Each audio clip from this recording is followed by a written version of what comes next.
Chers amis, chers frères et sœurs, nous aurions dû être aujourd'hui 8 mai à Ars pour un pèlerinage de tous les diocèses de la province pour prier pour les vocations, confier au Seigneur notre désir d'accueillir des vocations de prêtres, de religieux, de religieuses, de laïcs consacrés, de vierges consacrées, de couples qui fondent une famille solide dans la durée. Et voilà que la situation sanitaire nous oblige à rester chez soi.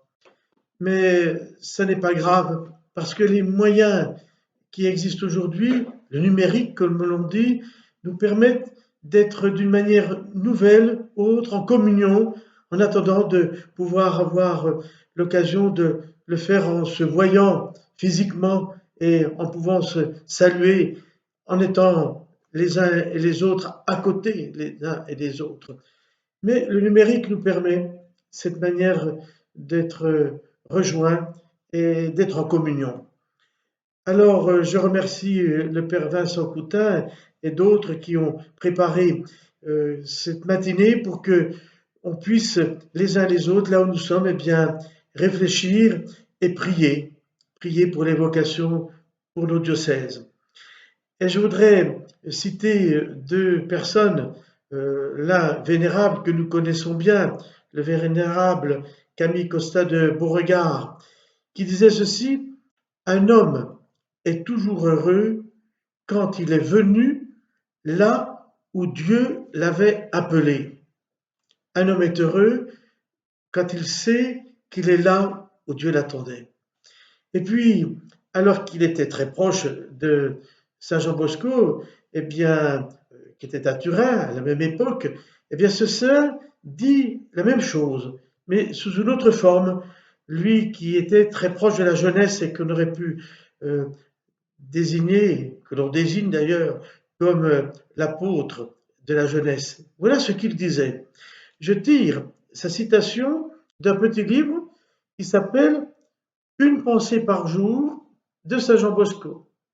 C'est-à-dire chaque jour, eh bien, on a une pensée de Saint Jean Bosco. Et le 4 juin, il y a cette pensée.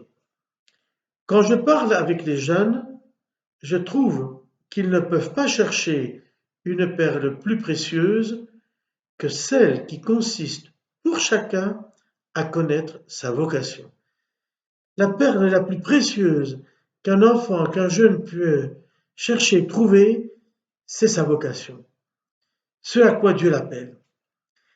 Alors je dirais que pour cela, il faut simplement être disponible, que l'on puisse permettre aux enfants, aux jeunes, aux adultes d'être disponibles et de dire Seigneur, si tu le veux, eh bien, guide-moi et que je sache répondre aux appels que tu m'adresses à travers les événements, à travers les personnes que je rencontre, les paroles que j'entends, à travers la parole de Dieu que je lis, à travers les sacrements et tout particulièrement l'Eucharistie et la réconciliation que je vis. Et puis, il faut au fond de son cœur essayer le plus possible de développer la joie, mais la joie quand on se donne. La joie quand on donne de son temps. La joie quand on rend un service. La joie quand on rend les autres heureux.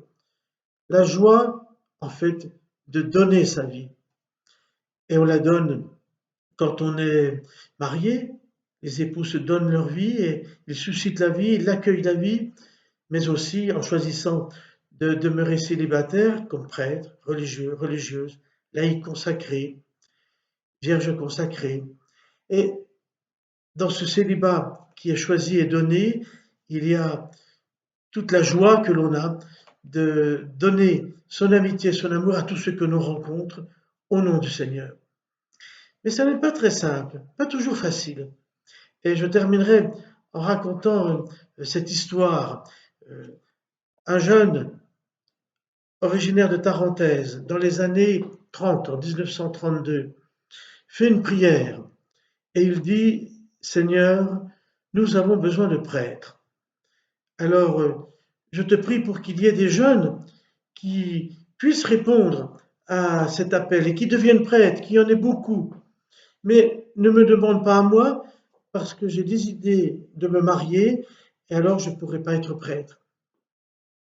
Et le jeune réfléchit et il s'aperçoit que sa prière n'est pas bonne, que sa prière n'est pas juste.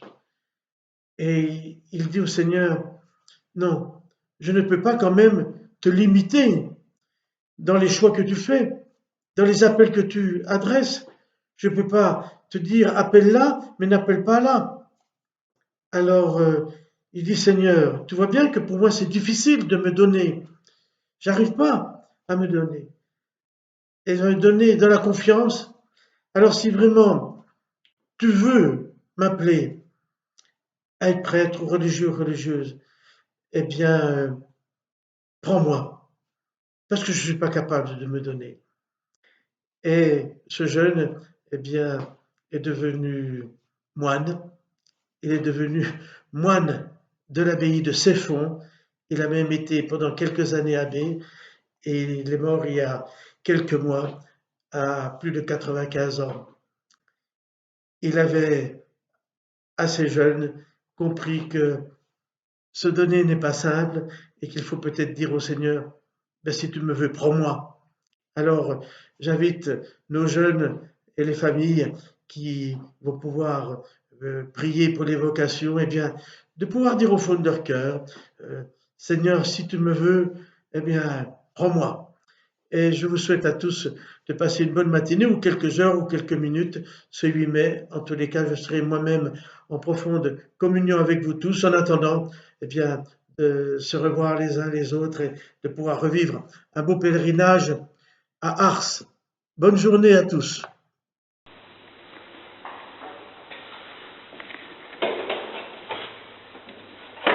Bienvenue dans l'appartement du vénérable Camille Costa de Beauregard. Ici, c'était son bureau. Ici, il a reçu les enfants, ses collaborateurs. Il y a travaillé de nuit et de jour. Ici, il a consacré une grande partie de sa vie. Donc, je suis le père Vincent Coutin, prêtre du diocèse de Chambéry, et avec la sœur Thérèse, eh bien, nous allons présenter avec vous un petit peu quelques éléments de réflexion que nous pouvons avoir. Moi, je suis sœur Thérèse Raya, sœur de l'Immaculée Conception de Ouagadougou, du Burkina Faso. Je suis éducatrice de vie scolaire ici au Bocage, avec les jeunes internes.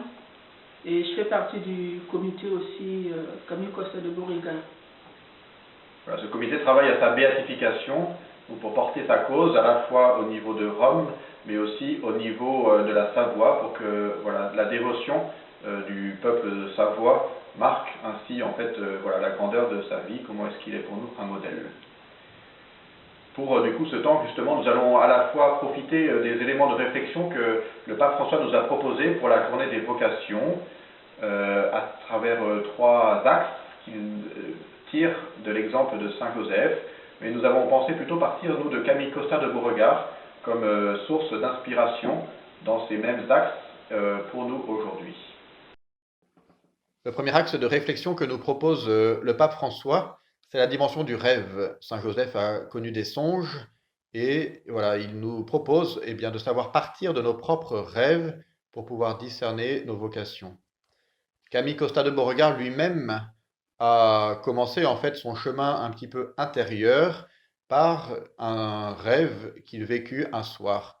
Il était à Paris comme étudiant et à la fin d'un bal, en sortant, avant de monter dans la voiture qui allait le conduire chez lui, il rencontre deux enfants en guenilles qui lui demandent l'aumône.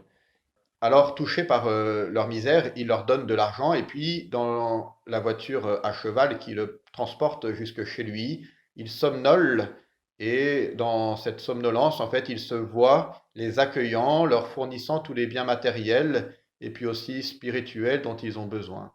Et puis après, il voit aussi grandir petit à petit cette œuvre, il se sent écrasé et c'est la confiance à Dieu qui le réveille en quelque sorte. Il reste avec ce rêve-là, il en parle à ses parents, se demandant ce que cela pouvait vouloir dire. Dieu, à travers les rêves, nous communique en quelque sorte sa volonté. C'est à travers ces rêves les rêves que nous faisons, qui nous communique un peu pour nous dire la mission qu'il veut nous confier, qui va dans le sens aussi de nos talents. Des fois, on a des talents, tel ou tel, et Dieu veut que nous le mettions au service des autres. Du coup, il nous les inspire pour que nous puissions, avec le temps, petit à petit, arriver à l'intégrer, à le faire nôtre, à le mûrir, peut-être avec l'aide des gens que nous côtoyons, l'aide aussi des événements, que nous puissions l'intérioriser et puis après le concrétiser plus tard. Le discernement se poursuit alors avec les besoins précis de l'Église, les besoins du monde. Et ainsi, c'est ainsi que nous répondons à l'appel. Camille lui-même, gardant en mémoire pendant toutes ces années d'études ensuite pour pouvoir être prêtre, garde en mémoire ce rêve-là, ce songe qu'il a pu faire. Et il se retrouve au bout d'un an de sacerdoce, alors qu'il est vicaire à la cathédrale de Chambéry, devant une épidémie de choléra qui frappe la ville et beaucoup d'autres en France. Un soir, justement, il se met à croiser de nouveau des enfants orphelins dont les parents ont été victimes de cette maladie. Et alors commence cette œuvre du bocage qu'il va fonder, où il les accueille d'abord chez lui et puis dans un lieu que le maire de l'époque, le comte de Boigne, lui donne. Cela nous montre en fait le deuxième aspect du coup de cette réflexion sur les vocations, la dimension du service. L'homme est à l'image de Dieu, nous dit la Genèse, et Saint Jean complète en disant que Dieu est amour, que Dieu se donne. Jésus dit, Dieu a tant aimé le monde qu'il a donné son Fils. C'est ce que Jésus finalement réalise, le don du Père. Ainsi, l'homme accomplit cette image de Dieu en se donnant lui-même par amour, et cela dans le service. Et ce service se concrétise par le bien des autres, ceux qui nous entourent, ceux vers qui le Seigneur veut quelquefois nous envoyer, être ses mains, être son cœur. C'est à travers nous que Jésus continue d'être présent au monde. Et cela se concrétise en cherchant le bien de ceux que nous servons, leur bien physique, leur bien spirituel. Jésus lui-même a passé toute sa vie en faisant le bien, en guérissant les malades, en annonçant la bonne nouvelle. Et c'est ce que nous cherchons à réaliser à travers notre service. Ceux qui ont la possibilité, par exemple, de pouvoir être des éducateurs comme Camille Costa, et il a passé justement toute sa vie à accueillir des enfants, à les éduquer, à les former pour qu'ils puissent devenir des bons citoyens et des chrétiens fervents dans le monde. Cela, il l'a vécu en fait pendant toute sa vie. À partir de cette première année de sacerdoce où il rencontre ces orphelins, il fonde l'œuvre du bocage. Et il va y être à la tête de cette œuvre-là pendant toute sa vie, jusqu'en 1910, année de sa mort. Ainsi, il nous apprend le sens de la fidélité, le troisième aspect que déploie le pape François comme élément clé d'une vocation. Tenir ferme, tenir avec douceur dans la durée qui nous appelle alors au service quotidien. Chaque jour, répondre à cet engagement premier que nous avons pu réaliser. Notre objectif pour cette fidélité, cela demeure toujours Dieu. Dieu seul, ne pas chercher d'autres récompenses que le plaisir de Dieu, faire plaisir à Dieu. Chercher aussi, du coup, fidèlement, chaque jour, toujours un peu plus, le bien de ceux qu'on sert.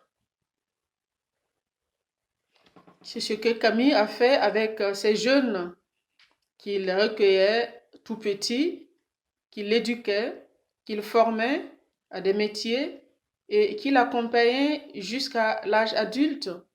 Et ces jeunes, on voit comment il a gardé la relation avec eux, même quand il quittait le bocage. Il a célébré le mariage de pas mal d'entre eux.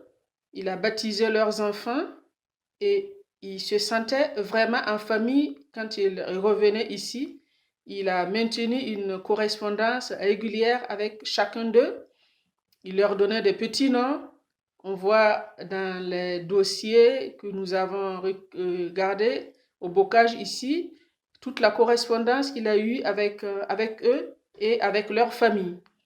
Et ceux qui étaient toujours en formation, il déployait vraiment toute son énergie pour leur donner tout ce qu'il leur fallait comme formation humaine, chrétienne et puis professionnelle.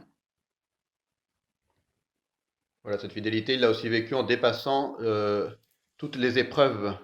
Sa santé personnelle était fragile et il devait régulièrement faire des cures, des épreuves aussi psychologiques qui n'étaient pas forcément brillants, mais aussi tous les revers de son œuvre où il essaya de diverses tentatives qui n'étaient pas toutes réussies et qui l'ont permis de tenir, de demeurer et de fonder cette œuvre-là. Il s'est entouré aussi de collaborateurs, sa famille et aussi des prêtres qui ont jailli de son œuvre. Son précepteur d'abord, qui est devenu son meilleur auxiliaire, et puis son neveu qui prit sa suite après, mais aussi tous les prêtres qui jaillirent du bocage dans leur accompagnement quotidien. Alors à nous aussi, aujourd'hui, maintenant, cette dimension de la répondre à l'appel de Dieu est possible. Encore aujourd'hui, Dieu continue à envoyer des signes à travers les rêves, à travers des désirs forts qui jaillissent du cœur de chacun et qui vont dans ce sens du service de l'autre, du bien pour les autres. Dieu continue de nous appeler, Dieu continue de nous faire des signes. C'est à nous d'être attentifs à ces signes à travers tout ce que nous vivons aujourd'hui.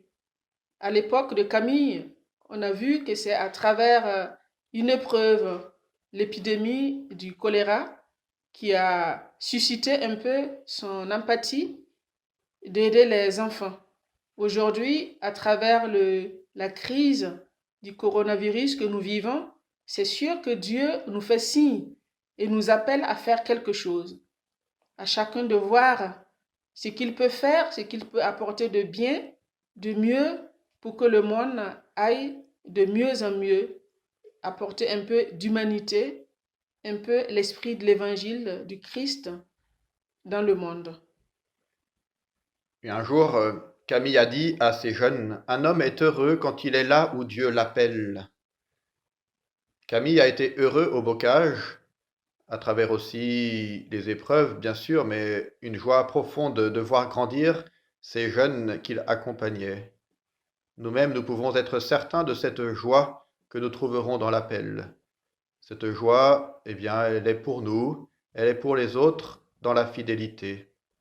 Ainsi, nous pouvons prier pour que tous, chacun de nous, trouve cet appel de Dieu, qu'il y réponde avec générosité, et qu'ainsi la joie de savoir d'être là, à cette place que Dieu nous a désignée, puisse habiter le cœur des hommes.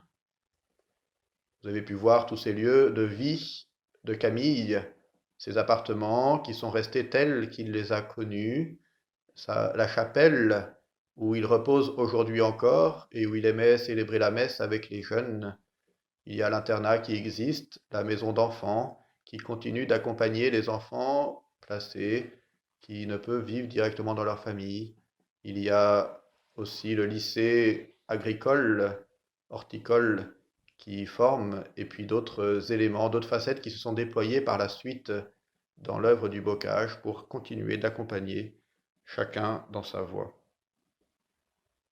L'esprit de Camille continue encore aujourd'hui. Sa mémoire, c'est à nous que Dieu confie cette œuvre de faire perpétuer un peu sa mémoire et de continuer son œuvre, ce qu'il a commencé. Et donc, c'est ce que nous essayons de faire. Et nous n'oublions pas aussi de prier pour que Dieu puisse un jour nous donner la grâce de célébrer Camille en tant que bienheureux et saint. Pourquoi pas? Nous espérons et nous prions pour ça et nous profitons prier pour toutes les vocations que Dieu suscite dans le monde, pour les prêtres, pour les religieux, les religieuses, tous ceux qui se donnent encore aujourd'hui pour annoncer la bonne nouvelle par leur vie et leurs œuvres. Bonjour, c'est Mario, je suis d'origine italienne, j'habite à Bourg-Saint-Maurice, donc dans la Haute-Tarentaise. Je viens d'être ordonné prêtre et je vais vous dire en 2 mots les étapes clés de ma vocation. Alors tout d'abord, quand j'avais 10, peut-être 11 ans, j'étais dans ma ville d'origine, Asti, au centre du Piémont, où on fait le vin le meilleur au monde, comme vous le savez. Et il y a un groupe chrétien qui est venu faire un concert, le Gen Rosso. Ça ressemble un peu à Glorious, si vous voulez, mais plus international. Et donc, j'ai eu l'occasion de passer du temps avec eux. Et là, j'ai senti l'appel de Dieu pour la première fois. C'est-à-dire, quand je suis rentré à la maison le soir, j'ai dit, quand je serai grand, je vais faire comme eux.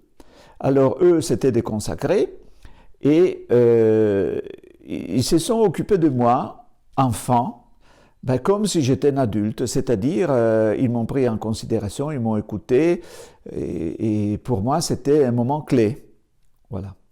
Donc j'étais très touché par cette première rencontre.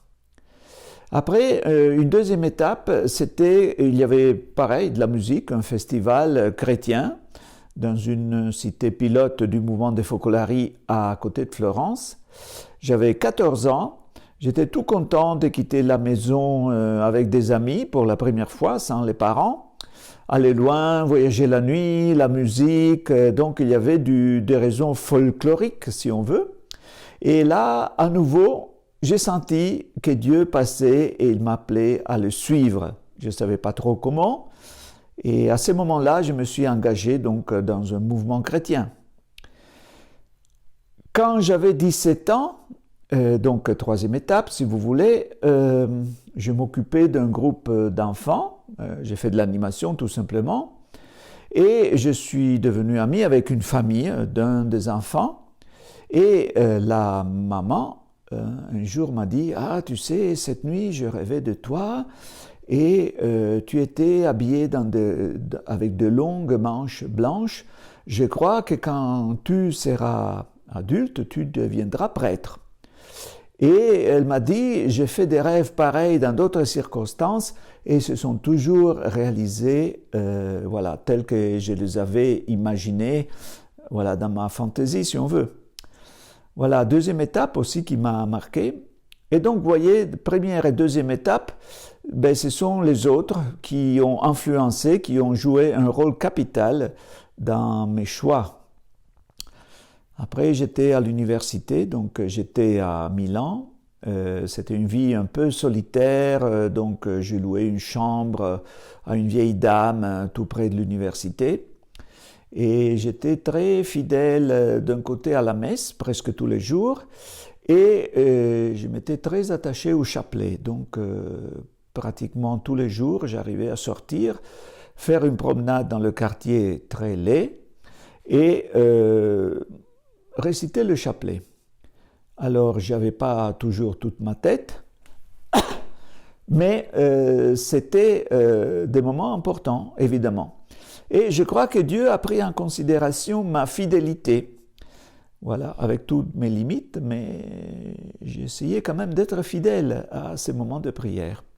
Et alors là, au milieu du cursus universitaire, et même j'avais fait qu'un tiers de mon cursus universitaire, j'ai entendu l'appel de Dieu à tout quitter pour rejoindre la communauté des Focolari que je connaissais bien comme consacré. Alors, c'était pas évident, j'avais pratiquement 21 ans et il fallait convaincre mes parents à tout quitter et les responsables du mouvement qui me voyaient un peu jeune et tout, mais j'étais déterminé parce que j'avais vraiment entendu la voix de Dieu. Voilà, donc les choses se sont faites, j'ai vécu une longue vie avec des hauts, des bas, des difficultés, des joies, comme toute vie dans la communauté des Focolari. Et un jour, en contact avec des réalités des paroisses de Strasbourg, j'ai compris que je pouvais peut-être servir l'Église en tant que prêtre. Voilà, j'ai rencontré un prêtre, un ami, et qui m'a conseillé de faire une retraite au Châtelard avec les jésuites, une retraite discernement. J'étais accompagné par une femme, une laïque, et là, la vocation, l'appel à devenir prêtre s'est confirmé. Donc, encore une fois, c'était une personne qui m'a aidé à discerner et à prendre la bonne route. Donc, bonne route à chacun, chacune de vous. Au revoir. Voilà, maintenant nous vous invitons à continuer cette journée avec en famille ou dans les groupes qui vous rassemblent pour partager autour de ces trois mots, le rêve, le service, la fidélité, pour voir aussi comment, à travers les textes de la parole de Dieu qui vous sont proposés dans le fichier joint à cette vidéo, comment Dieu continue de nous parler à travers ces textes de la Bible. Et puis voilà, aller dans l'église la plus proche, dans une église qui est un sanctuaire, pour prier, demander les prêtres, les vocations religieuses, les vocations de mariés dans le monde dont nous avons besoin aujourd'hui.